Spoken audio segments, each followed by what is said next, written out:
Assalamu alaikum, everyone. My name is Muhi with American Muslim Community Foundation. And on today's episode of the Muslim Philanthropy podcast, we have Zahra al-Jabri. Thank you so much for being here. So excited to be here. Thank you. For sure. Zahra is an author, award-winning entrepreneur, lawyer, and life coach who helps Muslim professionals unlock their highest potential spiritually and strategically. As the former founder and CEO of Modesty, the world's first multi-brand modest fashion platform, Zahra work has been featured in Forbes, Vogue Arabia, NPR News, and USA Today. She now coaches her clients through Practical Muslim to uncover and overcome self-doubt to lean fully into divine support, showing that success in dunya and deen can go hand in hand. Thank you so much for being here, Zahra. Such a pleasure. Great. So tell us more about yourself in terms of where you grew up, what your background is, and give our listeners a little bit more understanding of who you are. Sure, yeah. I grew up in Southern California. My parents are immigrants from Kenya. And so we grew up in kind of white suburbia. There was a couple of other Muslim families, Arab and Desi families, and together my parents were part of the group that founded our local masjid. And that was really the start of my Islamic identity, my foundation on learning Islam. My parents were obviously founding the masjid, heavily involved and active, so grew up going to Sunday school. Kind of the kind of typical immigrant Muslim experience. I can say that that's highly relatable to myself. So I value kind of that experience and understand the nuances that lay there as well. But my parents were coming from India and landed in Michigan. So a little different contextually there, but overall part of that wave in the 70s of families that were coming over into the US. Um, in terms of, growing up in California, having, the experience of Sunday school and your schooling, where did that take you in terms of where you went to school and kind of your early years? Yeah. As again, the kind of typical immigrant Muslim experience, do well in school. I was the oldest daughter, so I wanted to make my parents proud. I did well in school. I advanced, I excelled. I went to UCLA for undergrad. When I was done with that, I was a little bit uncertain and unclear about what I wanted to actually do. So get an advanced degree. Uh, what Keep kind of learning. advanced Yeah, it degree? never Keep ends. learning. Exactly. It never ends. In school, I had started out as a math major at UCLA, but then like by the second year I had dropped it. I was like, the numbers have disappeared from math. So I had moved into communications and sociology. So when I was thinking about grad school, what should I do? Turn to law school. The saying was then, and I think it still is now, like you can do anything with a law degree. So okay. You can, but you also don't need a law degree to do anything. So I did that and I wanted to experience more of the world. So I said, if I'm going to grad school, I want to go all the way to the East Coast. So I went to New York, upstate New York, small town called Syracuse, went to Hmm. Syracuse for law school. And yeah, through all of that, always involved in the MSA, doing different activities and really trying to make meaning and find my place as a, you know, young first generation Muslim American. Yeah. Going coast to coast, how was that experience for you? I was ill prepared for the East Coast.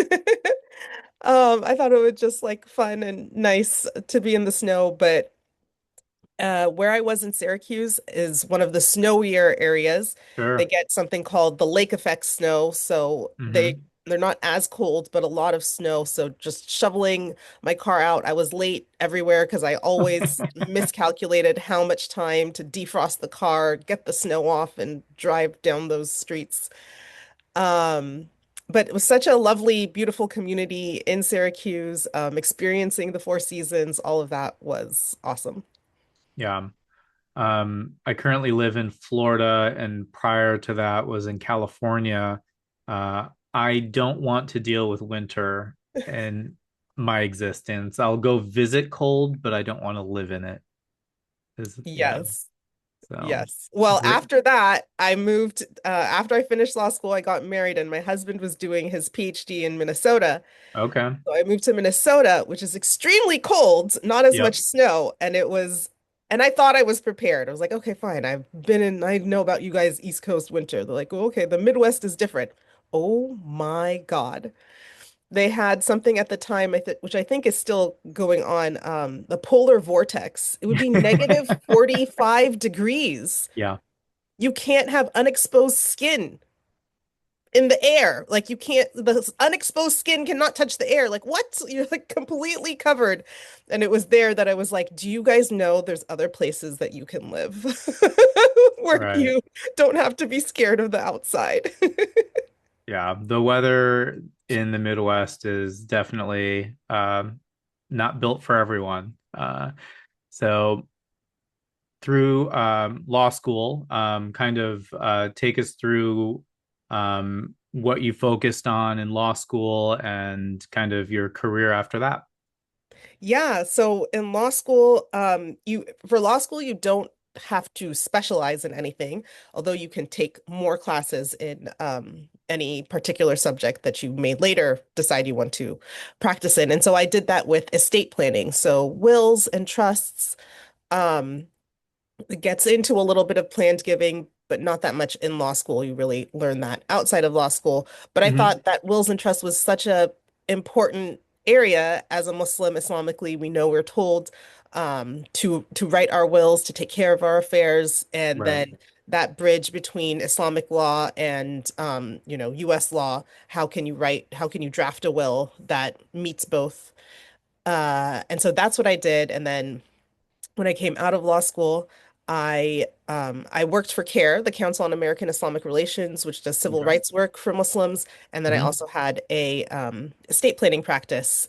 And I went to local masjids and gave an Islamic will presentation and would support people in writing their wills. And that's kind of I now am I'm a coach, and I kind of see that lawyer experience as well. I always saw myself as a coach, but didn't really think of it as a viable career option back then.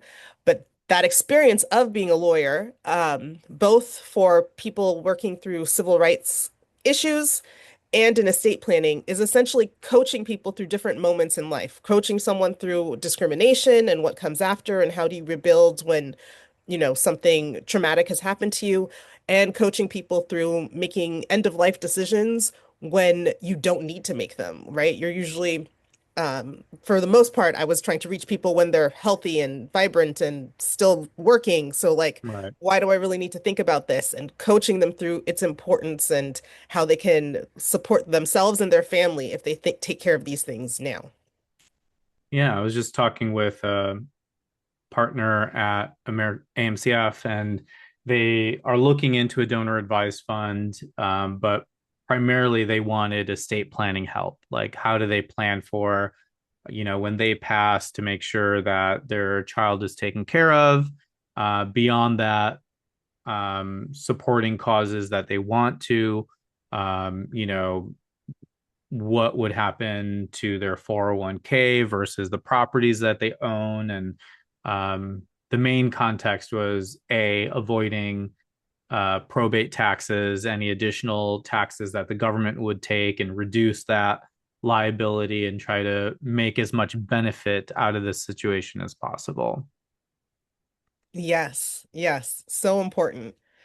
AMCF manages what's called the National Muslim Plan Giving Council. It's people like yourself who are estate planning lawyers, but in addition to that, we have accountants, financial managers, wealth planners, everybody in that foray of people helping families with that estate planning concept.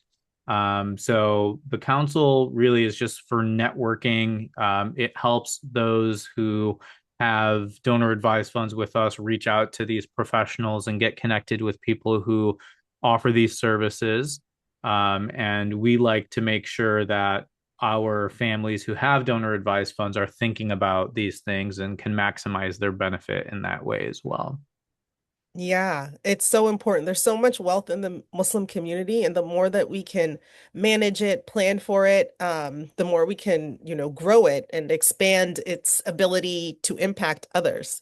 So I'm so glad to be on this podcast for the work that you guys are doing and to be connected. Yeah, definitely. Tell us some things that, in your coaching, you've um, often help your clients through and with and finding that balance of deen and dunya. What are some, I guess, practical tips or advice that you have for people that maybe listening can take away from as well?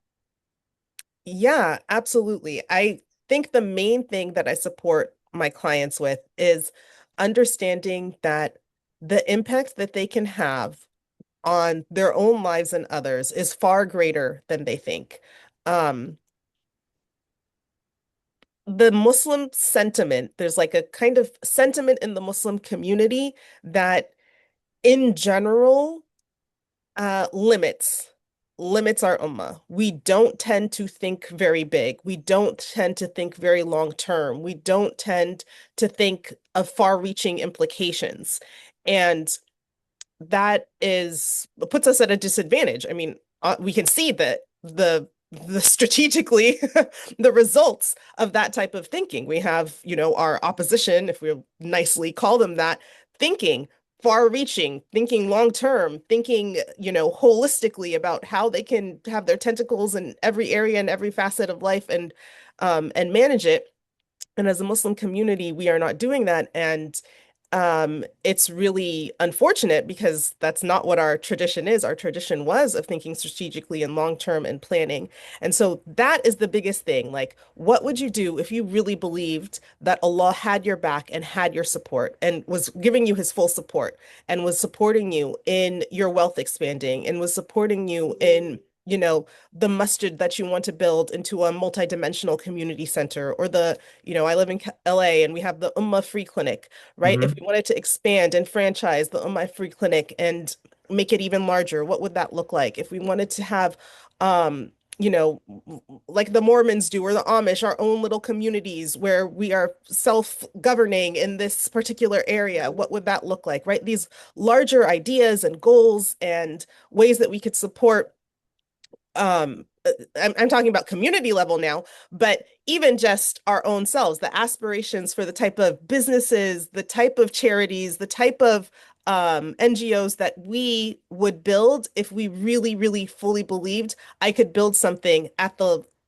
scale and magnitude of what others are. But for some reason, we think all of our scale and magnitude is much more smaller. Who says? Why? That's literally just a self-imposed limit that we have. And for many of in the Muslim community, we are my generation and of course generation millennials and Gen Z are kind of breaking through that. And it's understandable that the older generation, they were just coming, trying to get integrated, trying to get established. So they didn't really have that luxury, but now we do. And so how can we begin breaking free and thinking larger, bigger, more long term? Love that. Um, in terms of helping that long-term thinking and really looking at our religious practice and kind of what Muslims were far ahead in their thinking around. There's the historical um, existence of endowments in Islam and what are called waqf or awqaf, right? There was the well of Umar ibn Affan, Uthman, and then there was a garden. There was also a university set up by Fatima al-Fihri, and so many examples in our tradition of taking care of the community with the resources that they had, whether it was assets or a garden or something that would give time and time again. And additionally to that, we have the concept of a sadaqah jariyah, right? Three things that will benefit you after you pass: a righteous child, some charity that you do, or education for others. So I'm always looking to our inspiration from our faith in aligning that with what AMCF does, right? And we're really here for today, but more importantly, for future generations. How we can think about what wealth we do have today and how that can set up the next generation in the institutions that we need to support the community overall. Um, yes. I mean, that literally is my vision, my mission as Mm-hmm. my big dream as a spiritual life coach for Muslims is supporting us in ushering in a new renaissance, a new golden age of Islam, where Muslims are at the height and forefront of every career area and every field, right? We were the mathematicians, the philosophers, the Mm-hmm. builders, the scientists, the sea navigators. Those were all Muslims at one point. And so how do we get back there is from re-understanding Islam in that context of uh how it promoted that, right? And that's that spiritual aspect that like this world, we're khalifas of Allah, right? That's how Mm-hmm. Allah describes us, right? And even Yeah. the angels questions, why did you create this creation, these humans? It's like you don't know. You don't know what I know about them, and you don't know fully who they are. And we are God's representatives on earth, right? So if you just think if you were a king's representative and he sent you to a foreign land, and then you were like, you know, the other land was like, okay, well, do you have authority to do this or can you do that or can you whatever? And you're like, no, I have no authority. I just came to talk to you. That other king would be very frustrated, right? Like, I need a representative who can do something, right? I need you to be able to sign a treaty or declare this, or can we build a joint institution here or whatever? What do you mean you don't have this authority? So we are God's representatives on earth. We have God's divine authority to build, shape, move, create, do things differently. And so we have to really take that seriously because when we did, we shaped the world in a positive, God-centered way. And when we have let go of it, we have the crap we're dealing with now. Yeah. We I, have I think others there's doing it. For sure. I think there's a lot of power in stepping into that and owning that, right? And I think that's where you as a coach help people one on one kind of really define what is their why, what is the thing that they want to achieve and accomplish. And I can definitely benefit from and have benefited from those mentors and coaches that I've had in my life to help me push me towards starting AMCF and keeping it going. And hopefully the benefit is in all the endowments we've set up, in the millions of dollars that we've put back into the community, and looking at how we can scale that across the country to really help families step into that power of what they want to do, see it through, and empower the Muslim nonprofit ecosystem to make that change.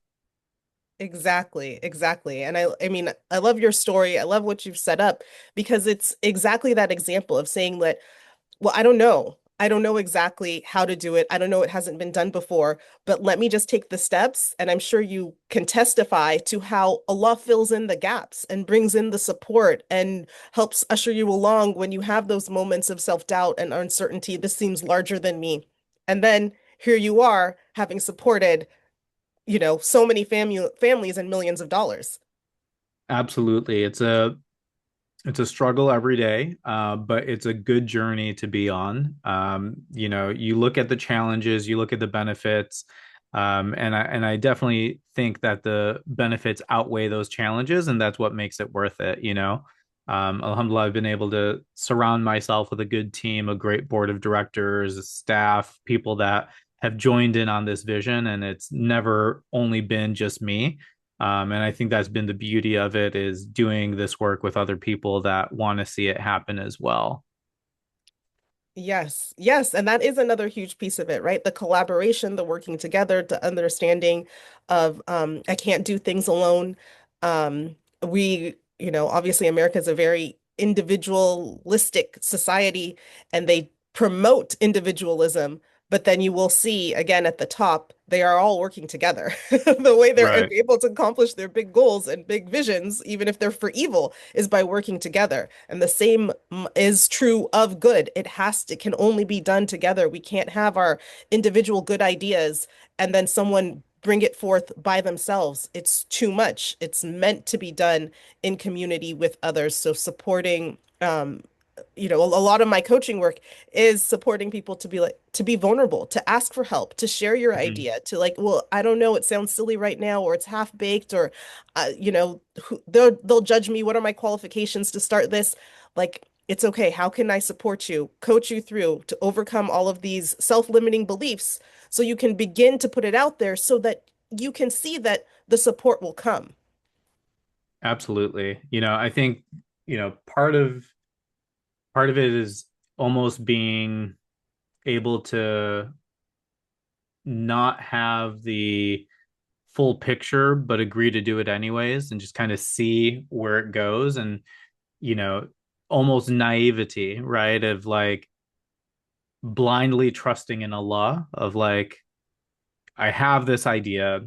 I'm going to share it with people. If they want to support it, let's kind of come together to make it happen. But really, I have one goal in mind. But hopefully the goal is that we far exceed that, right? Mhm. And it's just building to get that momentum going, and trying to share with more people about why they should use donor advised funds, why nonprofits should have endowments, why we need to elevate the professional development of our Muslim ecosystem, so that they can all rise and meet the needs of the goals that they want to accomplish, and those nonprofits can accomplish their missions and do all of that good work that needs to be done. Absolutely. I mean, I feel like even what you're t just touching on is just the um the comfort of being powerful with money. Mm, I think because the zuhud or being like frugal or sure. not caring about worldly things, Hmm. there's been a misplacement of that to not appreciating the power and influence and impact that money has. And yeah, I don't have to be obsessed with money. I don't have to be greedy. I don't have to be only thinking of the dunya, but I can recognize the power of dollars, of funds, and want to deploy them in Right. ways that can be more strategic. And I think we confuse the two a little bit, like, well, it's okay, I'm just going to give, I'm just going to give it here, I'm just going to donate here. Well, if you set it up in an endowment, you could be giving for decades instead of Right. this one time that you gave, which is great, but let's think strategically. There's nothing that's not bad about thinking how I can extend these dollars to be even more impactful. Absolutely. And I think I'm biased in the sense that I get to witness the generosity every single day that these 250 plus families have. I'm seeing that they care so much about their community. Every day I receive an email in my inbox saying so and so families granting X amount of dollars to Y charity, right? So I get to see now over the last 8 years over 6,000 grants that have gone out. So I'm very blessed in that sense that I get to work with families that really want to make a difference. And it's great to see that they are living in that sense of purpose of being able to put their money where their heart is. And, I encourage more families, I'm sure they're doing their zakat or their sadaqah or simply just thinking about it in one way, but really looking at it from a daily perspective, a weekly perspective outside of that. Oh, Ramadan's here. Let's calculate this. Let's distribute that. But being more strategic with it in the long run as well, knowing that it is something that you should be doing every day as the sunnah teaches us. Mm-hmm. Mm-hmm. Yeah, must be awesome to have that front row seat. I that's what keeps me motivated a lot of the times. I want to, touch base more about, some of the nonprofits that you mentioned already. You mentioned CARE, you mentioned Health Clinics. What are some other charities that are top priority for you that you and your family have been part of or that you love to work with? Yeah, so I love working first with like the local masjids, and being able to like deploy funds in times of need directly to Mm-hmm. people who need them, right? Like cash in hand to someone, I feel is the best form of tzedakah. In Minnesota, we worked with a really wonderful charity called Araha. It Mm-hmm. focused on the Horn of Africa. And Yeah, so I love Araha. Um, the other, being from a legal background, organization is MPAC, the Muslim Public Affairs sure. Council. Um, and there was one, Penny Appeal USA. Those are the ones that I've had the most kind of engagement with. Of course, there's Islamic Relief and the bigger ones, yes. Awesome. Um, in terms of kind of, you know, the work that you're doing, it seems very intentional. Working with people to kind of realize their potential, help them again balance that deen and dunya, making an impact, finding their voice. Um, you know, in terms of yourself, like what brought you to that part of your career? Like in your bio, we talked about, being involved in fashion, being a lawyer, but what would you say has called you to this as well? Well, it was definitely my journey in my fashion e-commerce that exposed for me how limited I was thinking and Mm-hmm. how essentially how much I just really lacked faith in myself and Allah. Like here I was working really hard to build and create this startup, which mashallah was doing well. I was featured in a whole bunch of magazines. I was creating this modest fashion place that brought in Mormons and Christians and Jews. So it wasn't just Muslim abayas. It was like I Mm-hmm. had different levels of modesty. I had a lot of older women who wanted fashionable things, dresses, but they had sleeves. I had people with tattoos who would reach out to me, like I need to go to an event and I need to cover up my tattoo, but I still want it to be stylish. So Mm-hmm. it was me thinking larger, thinking of being a Nordstrom for modest fashion, Yeah. right? Regardless of, religious affiliation.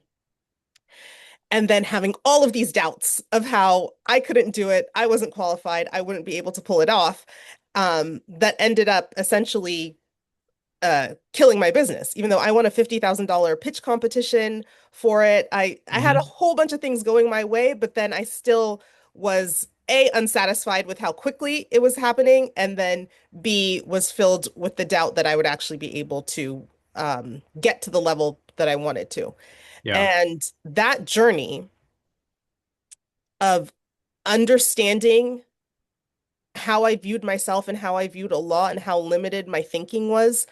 And I began to share that journey. I started sharing it in a newsletter. And Mm-hmm. people reaching back out to me is what led me into coaching to talk more about this because um, I realized and recognized just, that that's the same thing that was happening all over with my peers and with other things like, well, why don't they build it bigger? Why don't you do this?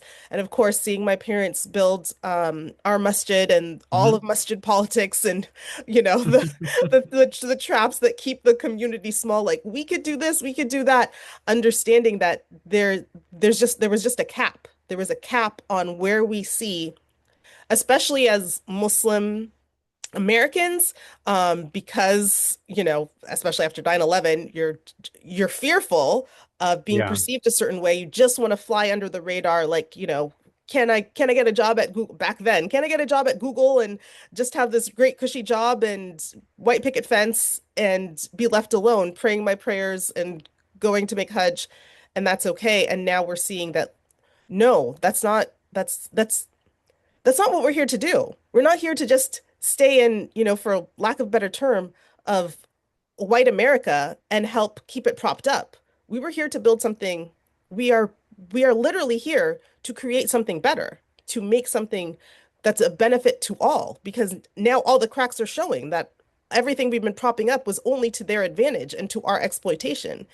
Um, so the journey that I went on was first from entrepreneurship. And if, well, anyone who started anything knows that that is a spiritual journey yeah, of just addressing all the things become exposed, and then extrapolating from that. Well, okay, well, if I'm feeling this way and I know everyone else is feeling this way, how can we unlock more of us so that we can then raise the ceiling for all of us? definitely. And I think, as you were sharing that, I just thought to myself, we are always our own biggest critic, right? There's that self-doubt, there's that you want to call it shaitan, you want to call it just like, not having the right support system. Um, there's always something that can make you feel doubtful or down about something.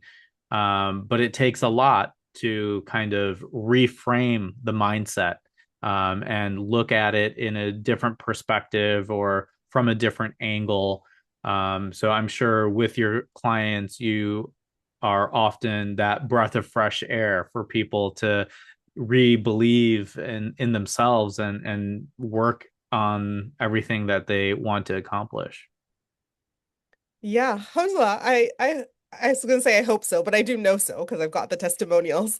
But yeah, I have like short-term programs and offers for people to get support, and then I work with clients long-term over the course of a year because it does take a lot of retraining. It does take a lot of actually experiencing something and getting coached through, okay, well, how do I work through, asking for this raise, or how do I work through um starting this thing, or telling my parents I'm doing something else, or all of these things. You need coaching support. You need a third neutral eye.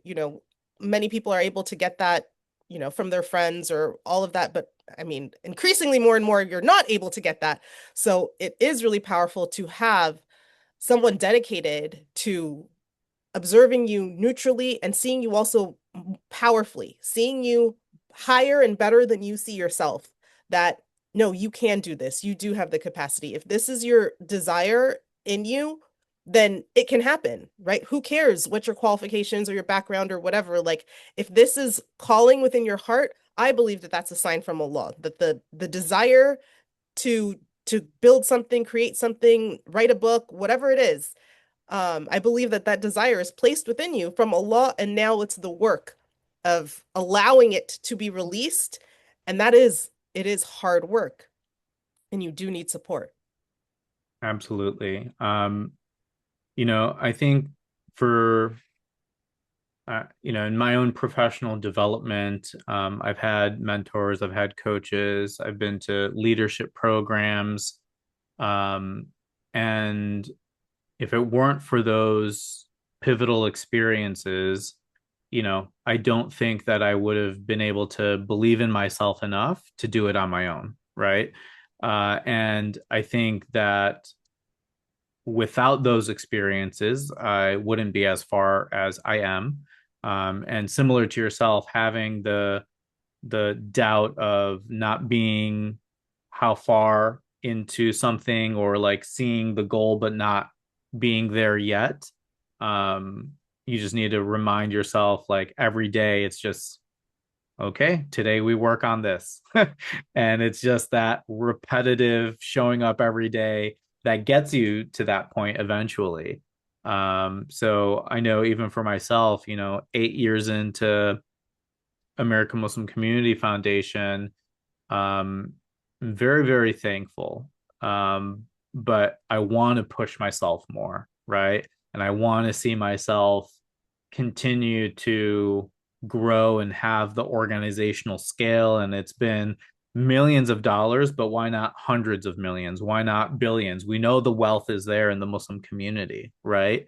And that's what motivates me is like I still have more to do and there's more to connect with and more to build with.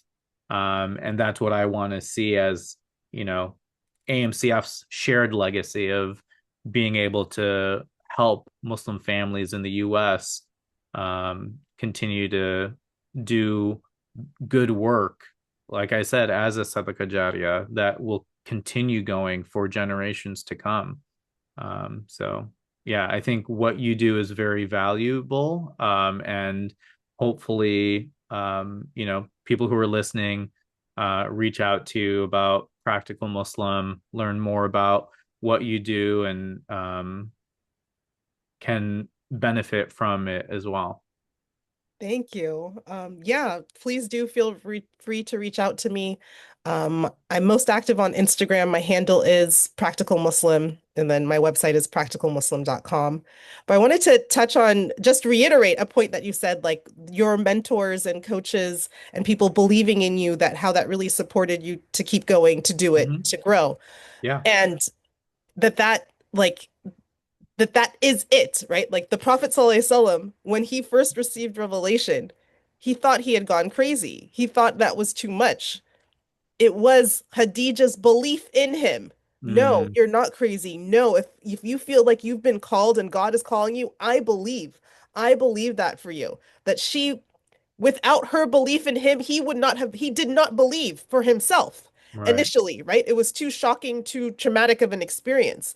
So that, yeah, it's not unique. Like literally the Prophet ﷺ needed Khadija to believe in him in order to carry out the message. And so Allah subhanahu wa ta'ala gave him that, gave him Khadija as his belief, as his confirmation, so he would have that support, so he could do it.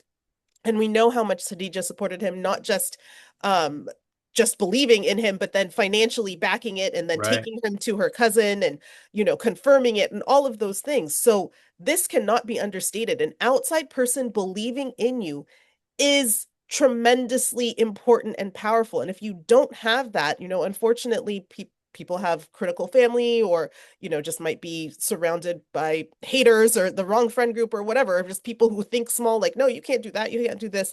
It Mm-hmm. is so important to get yourself in rooms or with people who do like, oh, you want to do that? Absolutely. You can totally do that. You want Right. to write a book, you want to write a screenplay, you want to climb Mount Everest, you want to whatever, build a new type of boat.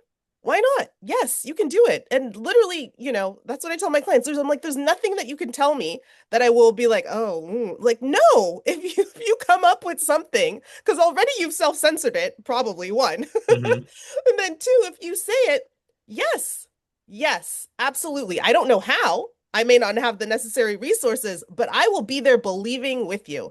And that alone, so many people are scared to even voice their dreams because they're Right. fearful that people will, no, do that. If you can be that for someone else, and if you can find that for yourself, you found a tremendous gift. Again, Khadija radiallahu anha was that gift for the Prophet sallallahu alaihi wasallam. We need more yay sayers. Exactly. um, as we wrap, if there's any bit of advice that you have for people that are listening, what would it be? Um, Dream bigger. Just dream big, especially for the moment in time that we're in right now. I don't know when you will hear this, but it is 2026 in the United States where all crap has broken loose.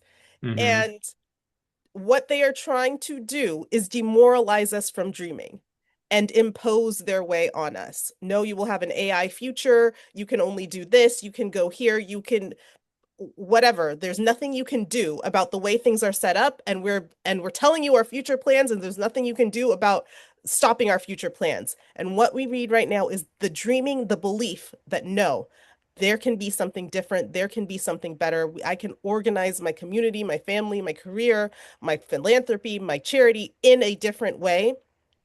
Dream it. All you need to start is just dreaming it, believing it, speaking it, and inshallah, that will begin to open the doors. Because if we already be like, well, it's not possible, we can't do that. The government, this and what's happening there. Well, if you already just assume defeat, then they have won. You Right. have to assume they la hawla wa la quwwata illa billah. There is no power or might greater than Allah. These people do not have the power and might that they claim to unless we relinquish it to them. So we do not relinquish it. We retain our power, we retain our dreams, we retain our belief, we retain our hope. And that would be my message. Dig deeper into your dreams and your imagination and and and nurture it like a little plant. Nurture it. I mean, speak on it. So thank you so much, Zahra. It's been a real pleasure learning more about you, and hopefully our listeners agree. I know they will. Thank you so much for being on the podcast today. You're so welcome. I'm so glad I got to come on. Take care. You too. Assalamu alaikum. Bye, Sam.